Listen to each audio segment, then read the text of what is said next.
Skena, dhoma e grimit, pak para primejit të Big Brother Kosova 4. Mali i kamerave, dritat e bardha dhe një atmosferë tensioni pozitiv.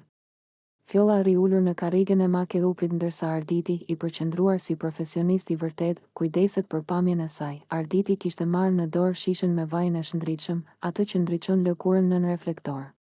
Ai u ul në gjunjë pranë saj, me një kujdes gati ceremonial. Arditi, fjoll, sot do shkëlqesh.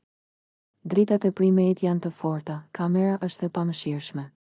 Por ti sot do dukesh si të mos ketë askush tjetër në këtë shtëpi. Fjolla buzëqeshi, e prekur nga dedikimi i tij. Fjolla, Ardit.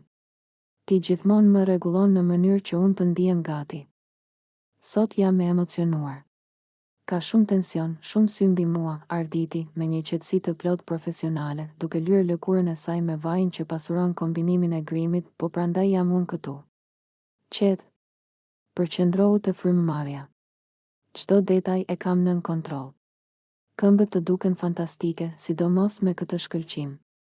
Nën reflektor do duket sikur po rrezaton. Fjolla e ndiqte me sy ndërsa ai punonte me precizion, duke rregulluar çdo detaj, nga shkëlqimi i lëkurës te vijat e grimit në fytyrë. Arditi, e shikon?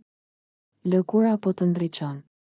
Sot do hysh në skenë dhe do e marrësh komandën. Nuk dua të dukesh vetëm e bukur. Dua të dukesh e pamposhtur. Fjolla, qesh lehtë. Me një frymë lehtësimi, Ardit, ti më bën të ndihem si yll edhe kur nuk jam gati fare. Arditi, ti je yll, fjoll.